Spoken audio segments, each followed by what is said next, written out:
Hola, buenas noches, les habla Napoleón Bravo. Empecemos por Venezuela y lo último. El modelo madurista en Venezuela está bajo la crítica y el rechazo por parte del segmento chavista radical, mientras que María Corina Machado, nuestra líder democrática, busca reactivar la oposición en Venezuela. ¿Dividido el chavismo y la oposición? Vamos a ver. Desde luego viene una nueva etapa, donde viene un proceso de articulación y organización. Y eso es lo que estamos planteando hoy. Y en eso consiste la convocatoria que hemos formulado venezolanos de todos los sectores y regiones del país a un gran congreso ciudadano, que es un movimiento de movimientos. Y comenzamos a crear una estructura ascendente donde debatimos las ideas, los fundamentos y los valores de la Venezuela del futuro que nos unen, que vamos a construir. Y de una mujer valiente y brillante de la política, vamos a una mujer valiente y brillante del periodismo como es Carla Angola, que es periodista de Venezuela.tv. Hola, Carla. Hola, Napoleón. Qué chévere tenerte aquí. Qué bueno verte aquí. Cuéntame de María Corina, ¿qué es lo que está buscando? Bueno, sabes que me parece súper interesante. Yo no sé si recuerdas esa anécdota de Henry Ford cuando él le pedía a sus ingenieros crear el motor en B. Los ingenieros vinieron y les dijeron: bueno, hemos buscado 1000 formas o hemos probado 1000 formas de hacer ese motor y ninguna funciona. Entonces él les dijo: bueno, entonces ya saben que 1000 no funcionan, ahora busquen 1000 más y encuentren la que sí funcione. La oposición en Venezuela está acostumbrada a deprimirse, a caer en un despecho absoluto cada vez que falla una estrategia. Tenemos que entender que hay que estar con el ánimo suficiente y hay que buscarla hasta encontrarla. No funcionó en primera instancia el tema de la salida, así concebida en su génesis. Bueno, entonces ahora hay que buscar otra opción y ella está apelando a lo que muchos han dicho, muchos analistas, que tú no vas a ganar jamás una elección o vas a lograr un cambio en Venezuela si no cambias el corazón de la gente. Y lo decía muy bien el analista Antonio Sánchez en su artículo cuando hablaba de la encuesta de Consultores 21. Él decía: los venezolanos son antichavistas en sí y son chavistas para sí. ¿Eso qué quiere decir? Que están inconformes con la realidad, sentían culpa por acusar al gobierno o a esta causa de lo que estaba pasando a su alrededor, del deterioro de su vida, pero seguían sintiendo en el corazón el amor. Okay. Ahora, ¿qué pasa? Que ahora ya pudieron desligarse porque el Dios murió. Y este es un mortal a quien pueden responsabilizar sin sentir ninguna traición, deslealtad, sin sentir remordimiento. Aunque yo no creo mucho en las encuestas en países donde la gente tiene miedo y porque hay una dictadura, ¿no? Siempre que sean encuestas sobre política, etcétera, etcétera. Esta encuesta, como dice que el liderazgo ahora lo tiene para la mayoría de los venezolanos, en primer lugar Leopoldo López, en segundo lugar María Corina Machado, en tercer lugar no me acuerdo quién, en cuarto lugar Capriles y en quinto lugar creo que Jagua. Sí, Jagua está por encima de Maduro que tiene 40. Mío, ese debe ser para los animales.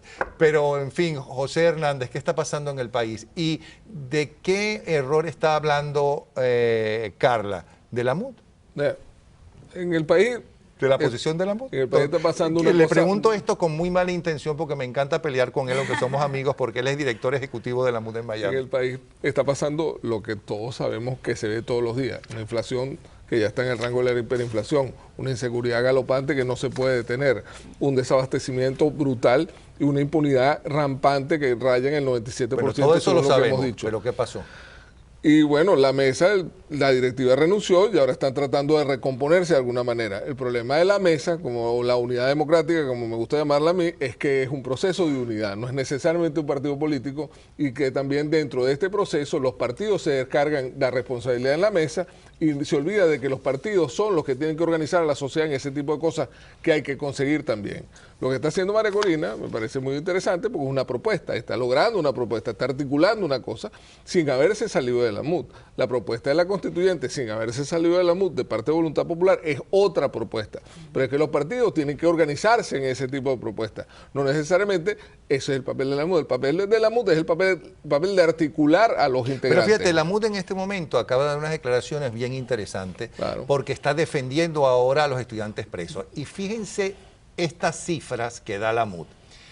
En Venezuela en este momento hay 13.000 estudiantes acusados, 2.452 estudiantes en libertad condicional, pero están en juicio, 15 con arresto domiciliario, 23 presos en cárceles sumamente peligrosas y 100 detenidos. ¿Qué tal? ¿Y eso no es una dictadura? Ya hay gente en cárceles parciales, como la muchacha esta de Estudios Sociales en la Universidad Central de Venezuela, que pertenece a un partido de la MUD, que es bandera roja, y hay situaciones muy particulares. Yo tuve 2 sobrinos que cayeron presos con el grupo de los andinos, los liberan a los Contreras, que fue un caso que también se dio. Ellos tienen presentación una vez a la semana. ¿No te regañaron en la MUD por tener estudiantes en la calle? Estudiantes no, primos. Para que Bueno, más primos en la particularmente, calle, estudiantes. Para ser más particularmente, preciso. pero estamos hablando de un país tan loco que donde tiene que presentarse un señor de 80 años una vez a la semana en un tribunal, que es Teodoro Pecó. Bueno, es un país tan loco que 3 de los que iban a testiguar contra Leopoldo López y que trabajan en el Ministerio Público no pudieron ir porque están presos por ladrones. No, no es loco, porque tú tienes un gobierno que da ese ejemplo y sabemos que el principal problema de los venezolanos es el gobierno, el mal ejemplo que da, las malas prácticas. De hecho, estos asuntos de Hugo Carvajal no son de gratis. Ahora bien, hay un escándalo montado porque vendieron el Universal, que eso sí es doloroso porque era toda institución. Imagínense que se venda el periódico que usted toda su vida ha leído, o si no lo leía, porque uno leía el Nacional, ¿no? Que era, unos leían el Nacional y otro el Universal, era el periódico que era toda una institución, el Universal. Y de repente lo venden y está cambiando su política informativa. Pero ¿por qué se escandalizan tantos? En una dictadura no hay libertad de expresión. A mí eso Por no me cierto, tú lo vas a causó. comprobar mañana, porque tú Mañana lo voy a eres comprobar. articulista del Universal y mañana Exactamente. tienes que entregar tu artículo. Y tengo que aclarar que yo renuncié a Globovisión después de 18 años de trabajo porque no iba a recibir un sueldo de gente a quien yo había criticado durante casi 2 décadas. Este caso es diferente, me mantengo allí y voy a presentar mi artículo para ver si recibe pues el visto bueno de la nueva directiva, porque yo no estoy recibiendo ni una puya. Es decir, yo lo estoy haciendo para mantener esta ventana, pero no me estoy beneficiando de ninguna manera. El único beneficio que yo creo que se podría sacar del escribir allí es que la gente siga escuchando disidencia, voces críticas y periodistas que justamente han salido Pero de ¿por qué radio, tanto televisión, de escándalo? todos Si lados. en una dictadura lo No que hay pasa es ningún que escándalo. no han podido instaurar una dictadura tradicional porque la gente lleva 14 años en la calle, porque no es que ahora los estudiantes están en la calle, ¿no? O sea, tiene 14 La años en la gente calle. lleva 14 años en la calle, han desfilado hasta con vírgenes, han desfilado con sus bicicletas, han desfilado, desnudos, porque inclusive un desfile, han Así desfilado es. de todo tipo. Entonces, lo lógico es que poco a poco vayan tomando más posesiones, no solamente de medios de comunicación, es lo lógico. Si tú quieres engañar al pueblo, necesitas callar los medios de comunicación. Vivanco, a través de la organización Human Rights Watch, declaró que Leopoldo López es ejemplo de arbitrariedad de un régimen autoritario. ¿Quieres explicarnos por qué? Porque Leopoldo López no debería estar preso por protestar. Tú no puedes tener ninguna persona presa en un En una sistema dictadura, democrático por protestar. Pero ellos se autodenominan democráticos. Bueno, ellos no deberían... También Fidel Castro. Sí, pero él hace un esfuerzo también. Igual tiene 600 presos políticos recién agarrados ahorita, según acaban de decir. Y en el caso de Leopoldo López lo están acusando de una serie de cosas que pasaron después de que lo pusieron preso, no antes de que lo pusieran preso. Exactamente. Entonces ahí hay una serie de elementos que no tienen sentido dentro del juicio. 138 personas atestiguando contra él, contra uno que le aceptaron solo a él. O sea, están todos los tipos presentándose en el juicio, los 5 acusados, y la juez dice no, que nos faltaron los 5 acusados. Y estaban ahí, y firmaron la hoja y todo, y no lo atrasaron hasta el 13 de agosto. Pero es que en el expediente aparece, una de las acusaciones es que él inoculó, no sé, algo así, como que él con su mente... Usaron la usó su semiología. mente, sí, para que ese mensaje, no sé, Subliminal. sí, subliminal, la gente lo leyera en su cabeza y entonces actuara en consecuencia y salir a la calle a protestar de Ahora, yo forma creo que ustedes violenta. le explican a los televidentes cómo el 5.º país productor de petróleo del mundo, por cierto, en una época fue el 3.º, cómo el país que hasta los años 70 tenía la moneda más fuerte del mundo junto con el marco alemán y el dólar, y además tenía la mayor movilidad social del mundo, ¿no? Ha caído en esto.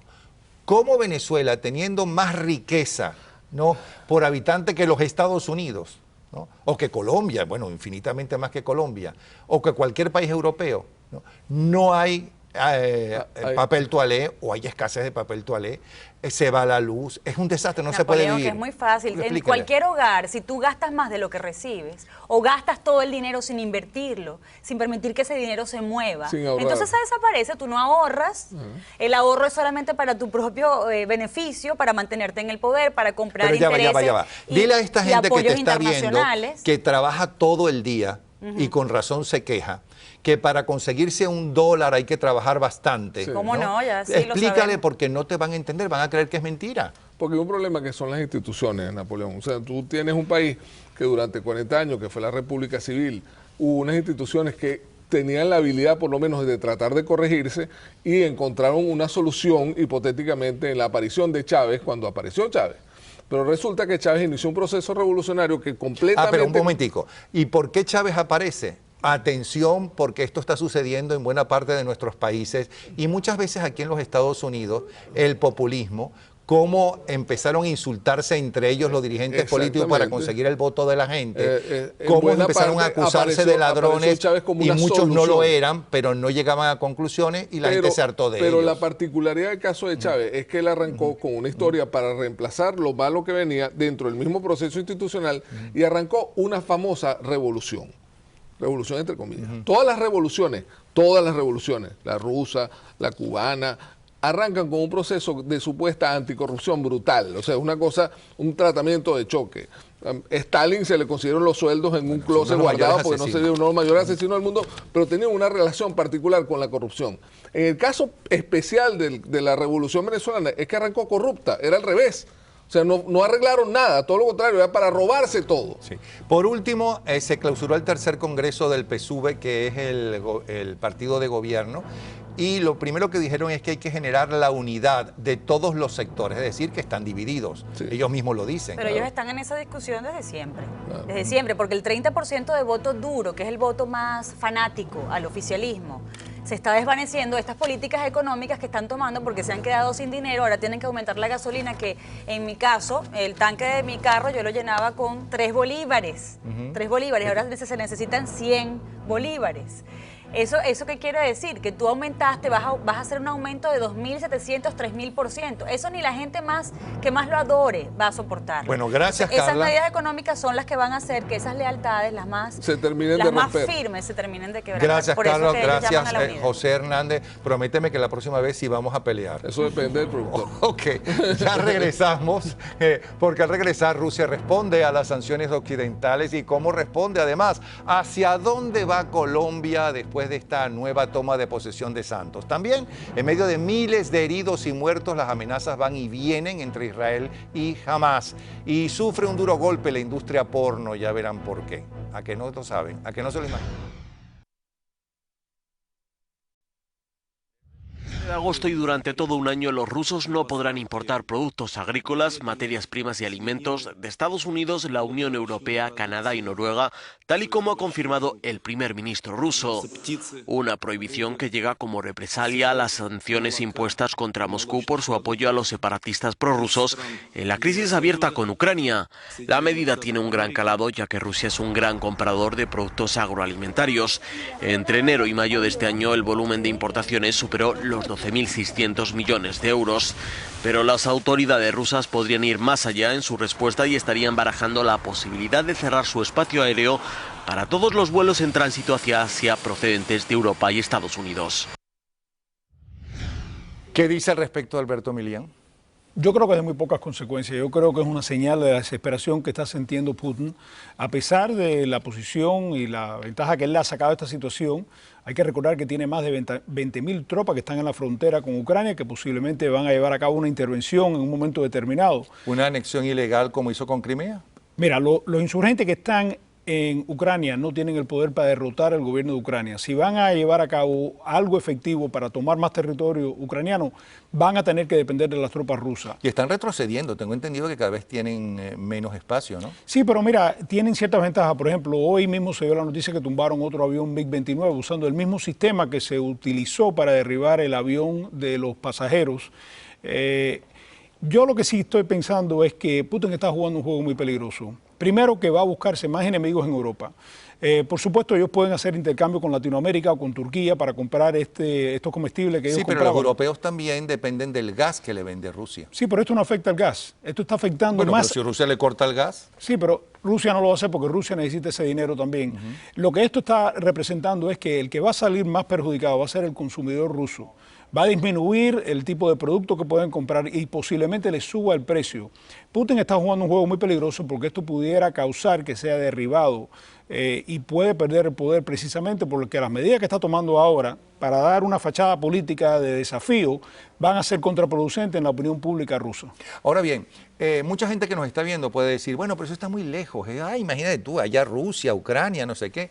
Pero también se está hablando cada vez más que estamos nuevamente en plena Guerra Fría. Y si estamos nuevamente en Guerra Fría, los demócratas y los países occidentales estamos en desventaja a la anterior Guerra Fría, porque los países europeos cada vez invierten menos en material militar.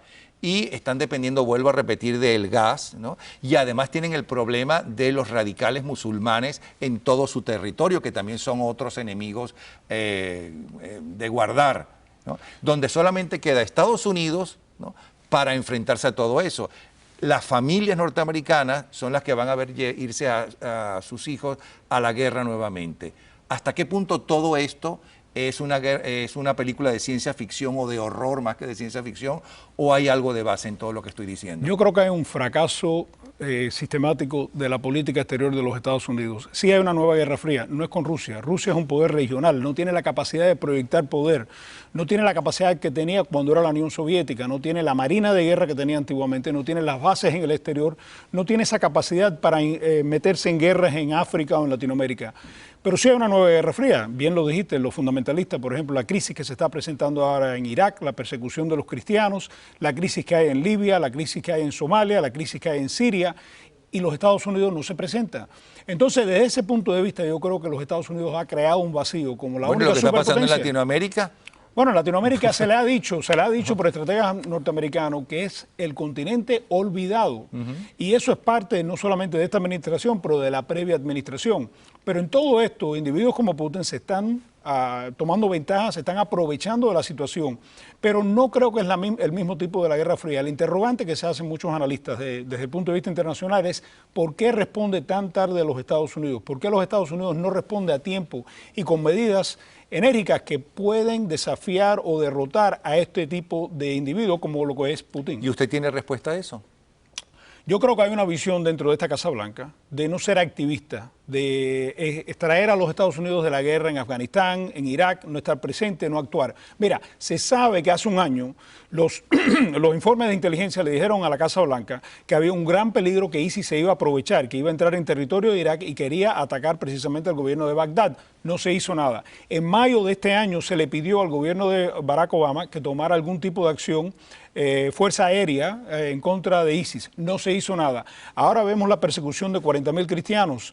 Se ha tomado una de las ciudades más importantes, hay una catástrofe de proporciones enormes que se está creando y los Estados Unidos en algún momento, por razones humanitarias, va a tener que intervenir. Bueno, pero a todo esto, ¿por qué tiene que ser solamente Estados Unidos? Porque Europa está en peligro. Más cerca del peligro estaría Europa en este momento que los Estados Unidos, que hay todo un océano de diferencia. ¿Y por qué los europeos no hacen nada sino todo lo contrario? Y además se enfrentan a los Estados Unidos. Los europeos, los franceses, hicieron ese desastre con Vietnam, ¿no? Y después cuando estuvieron perdidos llamaron a los norteamericanos para que fueran a matarse allí, ¿no? Y se lo creyeron que iban a vencer porque militarmente eran más poderosos y era otro tipo de guerra. Pero la pregunta tuya es excelente. Ajá, ¿Por qué los Estados Unidos? Porque una superpotencia no se puede retirar, hay consecuencias.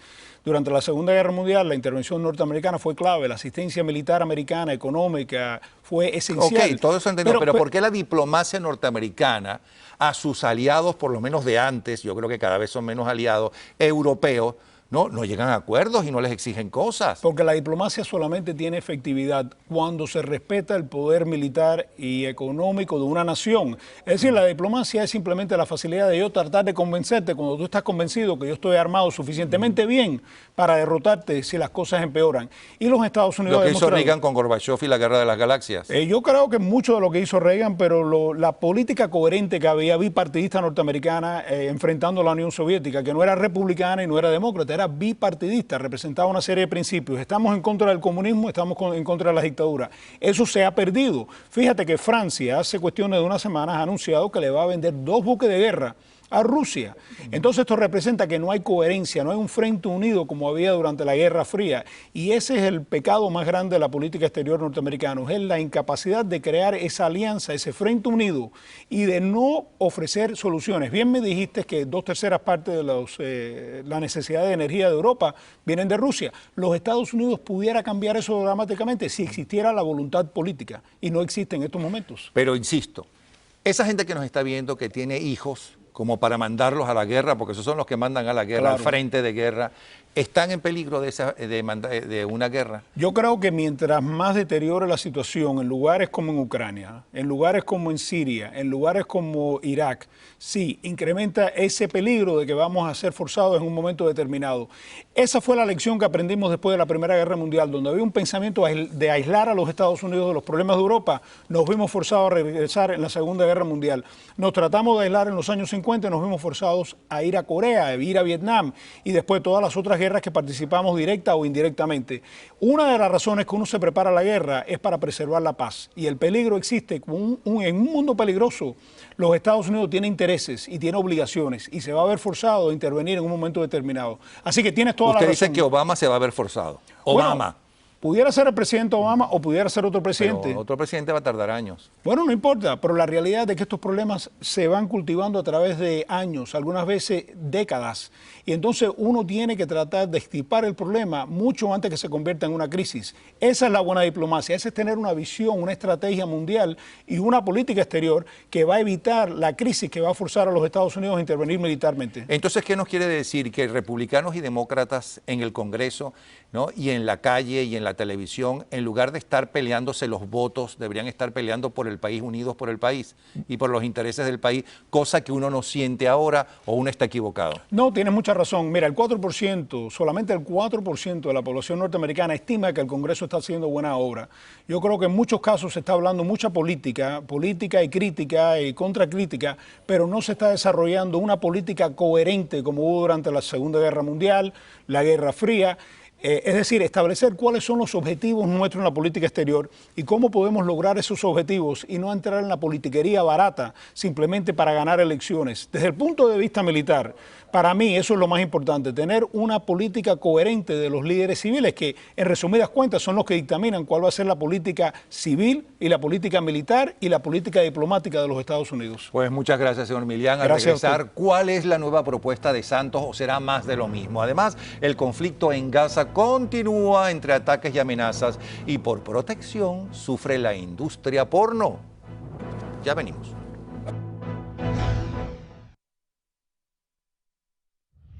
Un camino que la destaca entre las naciones del mundo. Es nuestra hora y vamos a aprovecharla. Nos cansamos de pensar en pequeño, de creer que estamos condenados a la violencia, a la desigualdad, al atraso, a la falta de oportunidades, porque no es así. Esto es parte del discurso del presidente de Colombia, Juan Manuel Santos. Es la noticia más importante que se está generando en América Latina en este momento. Y ahí está María Elvira como invitada especial. Pero pasando frío, María Elvira. Buenas noches, María Elvira. Cuéntanos cómo estuvo esa toma de posesión. Muy bien. Muy bien, muchas gracias y sobre todo muchas gracias a ti ante todo por estar ahí aguantando el fuerte y sin duda que haciendo el periodismo del bueno. Gracias. Bueno. Así que me encanta que puedas estar sentado en la silla. Fíjate, muy interesante lo que estábamos comentando, el discurso del presidente, un discurso duro, un discurso con mucho ánimo, mucha energía, un tono alto, un tono muy desafiante a la guerrilla y a todo aquel colombiano que no votó por él, lo dijo muy claramente, que él sabía que algunos lo querían y que otros no lo querían, pero que él quería ser el presidente de todos los colombianos. En este momento ya se terminó el discurso y estoy en la recepción para los invitados especiales, donde él está acercándose a todos los que están aquí. Estaremos unas 500 personas dándole la mano y recibiéndole y dándole las gracias. Así que ha sido un discurso sin duda muy importante y dirigido única y exclusivamente a la guerrilla de las FARC y al proceso de paz que fue su gran apuesta política. Bueno, vamos a escuchar un momentico, María Elvira, lo que dijo sobre la FARC, que creo que es lo más importante. El presidente Juan Manuel Santos alzó el tono y por primera vez advirtió con contundencia que el proceso de paz que adelanta en Cuba el gobierno colombiano con el grupo terrorista de las FARC podría terminar si la organización criminal sigue atacando a la población civil y a la infraestructura del país. Ustedes continúan con eso, están jugando con candela y este proceso puede terminar, porque no podemos seguir indefinidamente en esta situación. Creo que buena parte de Colombia, o casi toda, esperaba eso exactamente, que empezara a decir eso el presidente. Bueno, cuando te hagas el selfie nos lo mandas, María Elvira, ¿sí? Sí, fíjate, quería primero conversar un rato contigo y para entonces ver si puedo acercarme a él y tomarme una pequeña foto, y si a lo largo del programa la puedo enviar. Tú sabes que gracias a la tecnología nos permite ser instantáneas. Claro. Pero sí te quiero decir que la popularidad y la aceptación a esas palabras entre todas las personas que están reunidas aquí ha sido muy alta, porque hay un gran descontento, como tú sabes, en el país, porque la guerrilla, aunque está sentada en La Habana negociando, está bombardeando oleoductos, está robando niños, está matando mujeres, está agrediendo a los civiles. Y eso ha sido una mancha en este proceso que ha llevado el presidente, que él mismo lo reconoció. Y dice y fíjate, estoy segura que lo vamos a poder discutir con tus otros invitados, Napoleón, que nadie lo explica, y él mismo lo dice, nadie explica cómo es posible que la guerrilla pueda estar en La Habana negociando la paz con mi gobierno y a la misma vez bombardeando y matando a niños. Entonces, sin duda que eso queda ahí en el tintero, vamos a ver qué ocurre en los próximos días. ¿Cómo no, María Elvira? Justamente esa es la pregunta entonces que tú dejas en el aire para nuestros dos invitados, Jairo Campos y el general Harold Bedoya Pizarro. Gracias, María Elvira, te esperamos un poco más tarde. Los saludo a los dos y muy bien, muchas gracias, siempre a la orden, y gracias nuevamente, Napoleón, y un saludo a todos. Un abrazo. Nos vemos pronto. ¿Qué dice Jairo Campos? Estoy escuchando atentamente las palabras de María Elvira cuando dice que el país está en estos momentos muy receptivo con respecto a las palabras del presidente Santos. Estamos esperando de que él no solamente lo diga, sino de que lo haga. La explicación, como dice María Elvira, nadie se lo explica. Esa es la palabra que le está pidiendo el pueblo colombiano al presidente Santos, que nos explique por qué está haciendo la paz en la fuente de la guerrilla colombiana como es La Habana, Cuba. La guerrilla colombiana se inspiró en la toma del poder de Fidel Castro. No tenemos que estar haciendo eso en La Habana. Porque no es un territorio neutral, evidentemente. No es neutral. Neutral fuera España, fuera cualquier país. Sí, pero el hecho de que el presidente Santos ya empiece a hablarle seriamente y fuertemente a la guerrilla y amenazar con acabar esas conversaciones, creo que es importante, o es un primer paso, o usted piensa que solamente es un discurso porque llega por segunda vez a la presidencia y porque bajó en las encuestas justamente por no decir estas cosas. Exactamente, él mismo lo está entendiendo. A su posesión vertiginosamente rebajó 30 puntos en las encuestas de las elecciones al día de hoy. Y además frente al fenómeno del uribismo en el Congreso, que es en estos momentos el pulmón de la opinión pública nacional, que no cree realmente en este proceso de paz. Napoleón, la paz es un bien común, la paz no es un artículo de mercadeo. La paz tiene que tenerla o la da la persona que tiene paz en su corazón. Corazones enfermos, corazones completamente corruptos que durante más de 50 años se han jugado las manos con la sangre de los colombianos en una firma por una buena intención, no van a cambiar de opinión. Ahora, yo quisiera preguntarle a un hombre que, a diferencia de uno, ¿no?, que nunca estuvo en peligro de muerte por la guerrilla colombiana, al revés, entrevisté en su oportunidad a tiro fijo. A ver qué dice este hombre, que ex general y comandante del Ejército de Colombia y ex candidato a la presidencia, que sí arriesgó su vida y que sí se enfrentó. de qué explicación hay del cambio que dio el ministro de la Defensa Santos y el presidente Santos. ¿Por qué este cambio o esto es parte de una política y esa política es acertada? ¿Qué dice el general Bedoya? Bueno, muchas gracias, Napoleón, por invitarme a tu programa.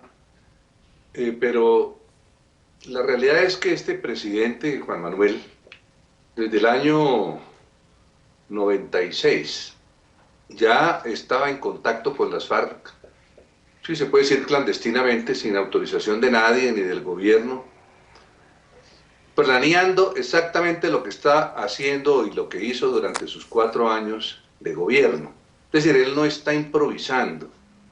Él tiene una relación con las FARC de hace 20 años o más, y lo que ha hecho hasta el día de hoy está escrito y firmado de puño y letra con él, y se comprometió con las FARC a cumplirlo al pie de la letra. Perdone, porque usted acaba de decir una cosa sumamente grave, que esos encuentros con miembros de la FARC, encuentros que uno entiende si son oficiales para de alguna forma llegar a acuerdos, ¿no? Y que no solamente se hacen en este gobierno, o sea, se han hecho en otro gobierno y no solamente el gobierno o la dirigencia colombiana, uno las entiende, pero usted dijo que son encuentros clandestinos, que eran encuentros que no eran pedidos por el gobierno. Eso fue lo que le entendí. ¿Estoy en lo correcto?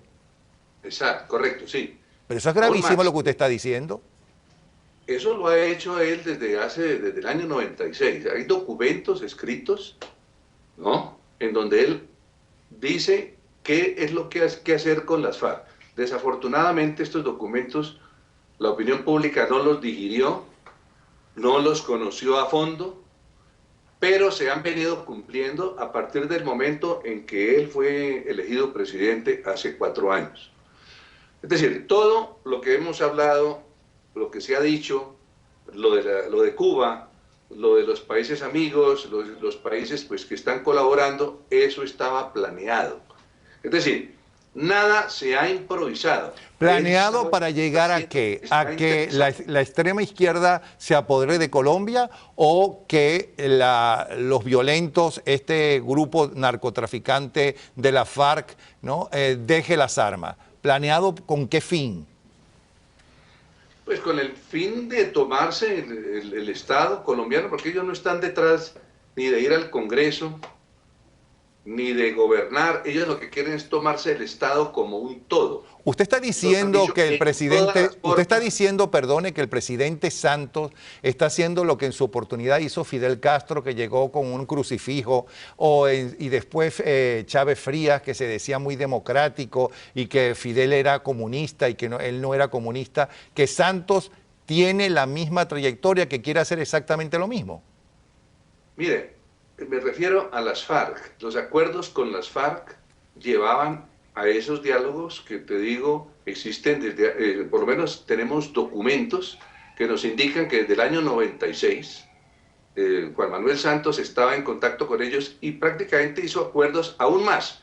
Le recomendaba a los políticos, sus amigos políticos de la época qué era y le decía qué era lo que tenían que hacer. Aún más, les alcanzó a decir lo que hoy dijo en el discurso de posesión. Ya se está hablando pues de un cese bilateral, que también está acordado en esos documentos de hace 20 años. Es decir, aquí no pensemos de que ni va a cambiar de conducta, ni las FARC van a cambiar, porque las FARC lo tienen a él comprometido desde hace muchísimo tiempo y pues con el gran respaldo de Cuba, que todos sabemos que Fidel Castro lo que quiere hacer es tomarse la América desde que llegó al poder, y lo dijo claramente en su revolución, en el libro de Reyes de Brey que le escribió allá, en donde decía hay que trasladar la Cuba, la Sierra Maestra a los Andes para tomarnos la América total. Y eso es lo que quiere Santos, está diciendo usted. Eso lo está cumpliendo al pie de la letra. No, pero eso es lo que quiere Santos, dice usted. ¿Perdón, cómo? Eso es lo que está intentando hacer Santos con la FARC.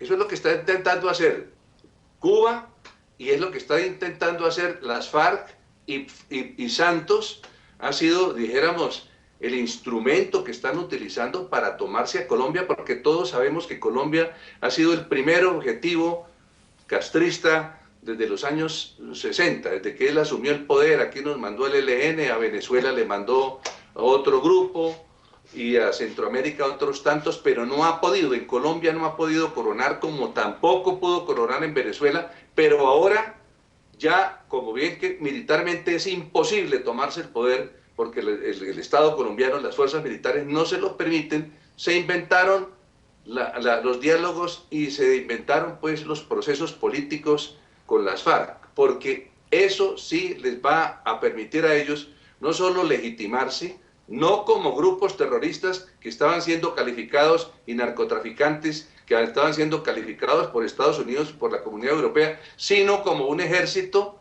guerrillero que está combatiendo, porque el Estado colombiano es un Estado responsable de los crímenes que se han sucedido en este país, y ellos son unas víctimas de lo que hace el gobierno colombiano desde hace 50 años.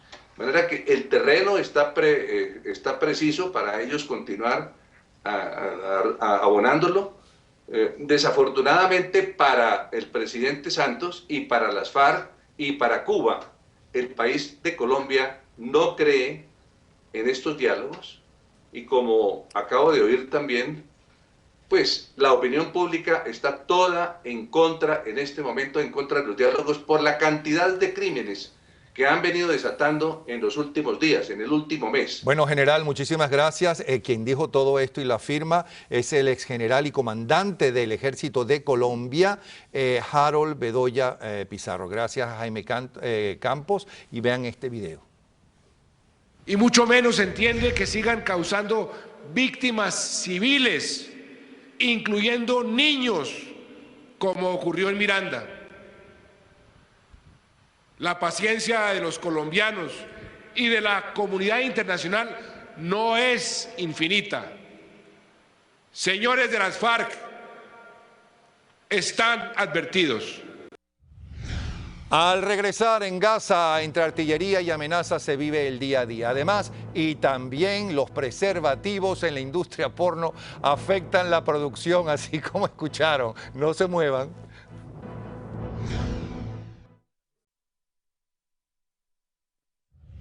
צה"ל כצעד הומניטרי החליט על פתיחת בית חולים זמני כאן במעבר ארז שעל גבול הרצועה.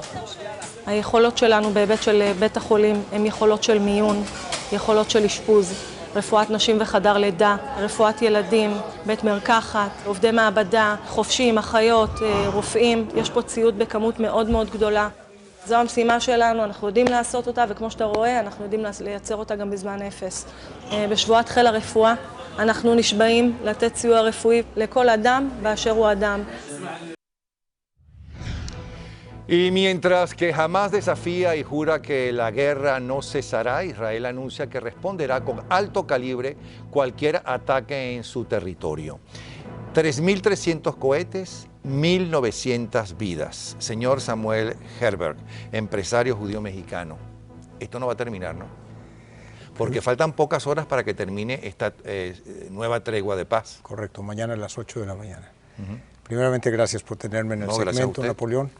Verdaderamente, la temática que me interesó realmente presentarme aquí en el programa con usted es debido a que sí tengo una hija viviendo hoy en día en Israel, tengo una nieta que vive allá, y preocupante, y quiero hacerle ver a los televidentes, es lo que estamos hoy en día viviendo en Israel, lo que vive esa sociedad. Mi hija, estando allá, tiene que preocuparse en el día con día cuántos misiles vienen cayendo de Gaza hacia el Estado de Israel. Está infundado en algo que no entendemos, porque realmente, desde el punto de vista, siendo yo mexicano, si a mí me llegan en México a decir que me están tirando misiles que vienen de McAllen o que vienen de Texas, de cualquier punto de Texas, pues me va a preocupar. De alguna forma voy a tener que salir a defender esta situación. Más allá, se han descubierto ahora 32 túneles que se erradicaron por parte de Israel, en donde estos 32 túneles sencillamente tenían una sola misión, y era, en cuanto al tiempo, medida de tiempo, iban a penetrar iban a poder llegar a causar una real... Todo eso lo sabemos y usted me fracaso, perdona, sí. Pero esas imágenes que salen en el mundo entero de niños muertos o amputados y demás, ¿no? Que tienen unos responsables, para empezar, Hamás, son los primeros responsables. Correcto. Pero el mundo entero está viendo eso y está culpando a ese pueblo noble, heroico y luchador que es Israel. Y cuando hacen ese conteo, ¿no? Es totalmente desproporcionado. Y uno se pregunta, ¿no? Porque las víctimas son los civiles, tanto israelitas como palestinos, vamos a estar claros. Uno se pregunta, a pesar de la gran popularidad de Netanyahu, y que el pueblo lo está apoyando en lo que está haciendo, porque lo está defendiendo y se siente defendido, uno se pregunta, ¿eso de bombardear era la forma de acabar con Hamás o hubiera sido mejor el ejército de tierra entrando allí? Mira, Napoleón, a nivel de estrategia militar no soy un experto. Yo tampoco, yo menos, por eso le pregunto. Pero definitivamente tengo un entendimiento en el cual tenemos que hacer énfasis que no estamos aquí lidiando con un grupo más que bajo el código real que le corresponde, es un grupo terrorista. Jamás es un grupo terrorista, tenemos que enfrentarlo como tal. Las casualidades civiles que se están viendo no es debido a que el ejército de Israel, el cual tiene uno de los códigos más fuertes de ética militar en el mundo, se ha enfrentado a esta situación debido a una sola razón. Jamás ha puesto a los civiles en unas situaciones donde realmente son mártires y ese es su fundamento. Han estado endocrinando niños desde pequeña edad a ese mismo fundamento. Cuando las Naciones Unidas, que por cierto es otro segmento que creo que deberíamos de llevar a cabo también en un futuro, Napoleón, realmente no se está haciendo una justicia en esa organización. Nosotros vemos que se ha incrementado ahora, inclusive a nivel de las Naciones Unidas, se nos ha dicho que por qué han sido víctimas gentes civiles que han estado ahí en puntos mismos de las Naciones Unidas, una escuela, cuando se está viendo claramente que jamás son los causantes, donde están poniendo mártires, mismos de ellos que los llaman mártires, son gente que desafortunadamente palestina, que viven ahí, los cuales sí deberíamos de tener ya infundado en esa región una paz. Nosotros convivimos en Israel, y digo nosotros porque tengo una hija allá, se convive en Israel hoy en día con más de 1 millón de árabes y se convive en paz. Aquí no es una situación con los palestinos, se puede llegar a una paz verdadera, pero estamos hablando con grupos terroristas, los cuales no tenemos que irnos muy lejos. Septiembre 11 fue una tragedia, la vivimos en este país, la podemos volver a vivir y no es el fin. Okay, entonces la respuesta es que va a ser muy difícil la paz, porque ese grupo terrorista lo que quiere es acabar no solamente con Israel, sino con los israelitas. Erradicarlo. No estoy exagerando, porque correcto. ellos lo dicen claramente, por un lado. Luego, de esta forma, a pesar de que están muy debilitados con estos bombardeos, etcétera, no acabaron con Hamás, porque son los primeros que se esconden los líderes para que puedan seguir liderando. Además, ellos tienen un poder dentro de todo ese territorio y dentro del gobierno. Y por otro lado, para que ustedes puedan tener paz y tranquilidad, ¿no?, frente a estos grupos terroristas, ustedes tienen que tener el margen oeste del río Jordán, ¿no?, y eso le corresponde a Palestina, con lo cual tendrían que invadir a Palestina, cosa que la sociedad mundial, las Naciones Unidas, no lo permitiría. Entonces no hay solución. Mira, es correcto, Napoleón. A nivel de lo que estamos viendo realmente, no es lo dijiste correctamente, esto no es territorial. Esto es una guerra más allá de lo que es un fundamentalismo total por parte de Hamás, en el cual ellos sí quieren erradicar, y vale la pena mencionar la palabra erradicación total del pueblo de Israel. En 1964 se formó la Organización Liberal de Palestina, la OLP. Esta no tiene ningún fundamento si era basado en territorio. Nosotros ya hemos pasado por una serie de diferentes, desde el Pacto de Oslo, donde en ese pacto se había ya otorgado territorio a un nivel que nunca antes se había visto. Se han hecho tratados, se han visto diferentes maneras de llegar a un tratado al cual todos estemos en paz en la región y no se ha podido. Mira Egipto. Egipto es una región la cual se hizo un tratado de paz.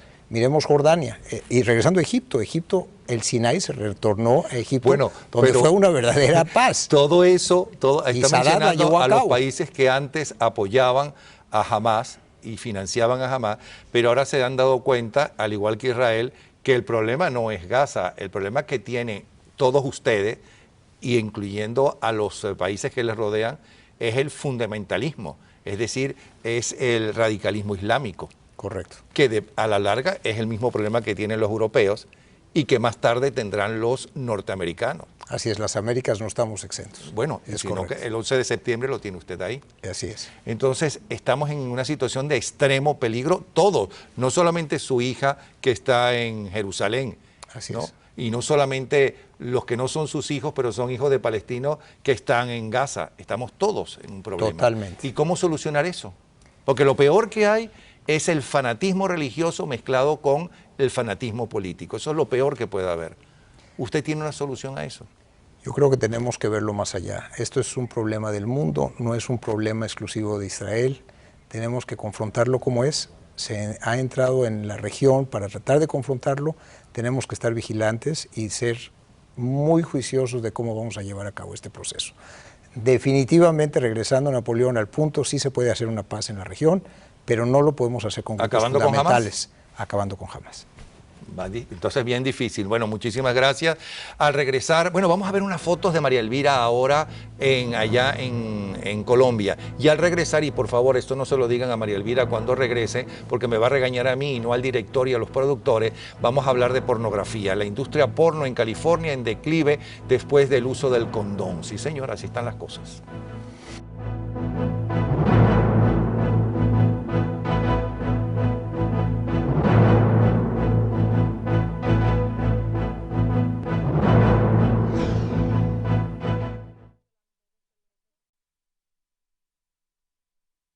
Los Angeles Times escribió la semana pasada de que los productores de porno están huyendo de la ciudad.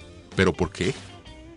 El estado de flacidez de la industria se debe a la medida B, una ley aprobada por el condado de Los Ángeles en 2012 que ordena el uso de condón en películas porno. Esta ley se aprobó después de que más de un actor dio positivo de VIH. Productores, sin embargo, dicen que hay poca demanda de producciones de porno usando preservativos y la ley está matando a la industria.